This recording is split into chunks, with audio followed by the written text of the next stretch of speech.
হুজুর, রুকুতে সেজদার তাসবিহ অথবা সেজদায় রুকুর তাসবিহ পড়ে ফেললে কি কোনো সমস্যা আছে? বিসমিল্লাহির রহমানির রহিম।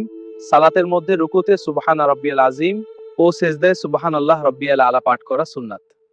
রাসূল সাল্লাল্লাহু আলাইহি সাল্লাম অনুরূপ করতেন। হুযায়ফা ইবনুল ইয়ামান রাদিয়াল্লাহু বলেন, কানা নবী সাল্লাল্লাহু আলাইহি ওয়াসাল্লাম ইযা রাকা'a ক্বালা সুবহান রাব্বিয়াল আযীম ওয়া ইযা সাজাদা ক্বালা সুবহান রাব্বিয়াল আ'লা।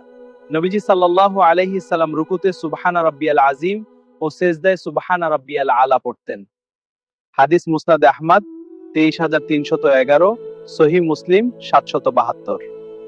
আরেক হাদিসে আব্দুল্লাহ ইবনে মাসউদ থেকে বর্ণিত, রাসূল সাল্লাল্লাহু আলাইহি সাল্লাম বলেন, إذا ركع أحدكم فليقل في ركوعه سبحان ربي العظيم ثلاثا فإذا فعل ذلك فقد تم ركوعه وإذا سجد أحدكم فليقل في سجوده سبحان ربي الأعلى ثلاثا فإذا فعل ذلك فقد تم سجوده وذلك أدناه। যখন তোমাদের কেউ রুকুতে যায় তবে সে যেন 3 বার সুবহানা রাব্বিয়াল আযীম পড়ে। এটা 3 বার পড়লে তার রুকু পূর্ণ হবে। আর তোমাদের কেউ যখন সেজদায় যায় তখন সে 3 বার সুবহানা রাব্বিয়াল আলা পড়ে। এটা 3 বার পড়লে তার সেজদা পূর্ণ হবে। আর 3 বার হলো সর্বনিম্ন সংখ্যা। সুনান ইবনে মাজাহ 890। এছাড়াও আব্দুল্লাহ ইবনে আব্বাস, উকবা ইবনে আমির রাওয়া প্রমুখ সাহাবীর সূত্রেও অনুরূপ বর্ণিত হয়েছে।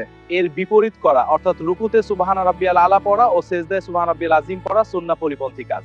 তাই ইচ্ছা করে এমন করা অনুচিত। তথাপি কেউ এমন করলে তার সালাত নষ্ট হবে না। আরো দ্রষ্টব্য, মুসনাদে আহমদ 17414, সুনান আবি দাউদ 890, সুনান নাসাই 1008। জি, ঠিক বলেছেন।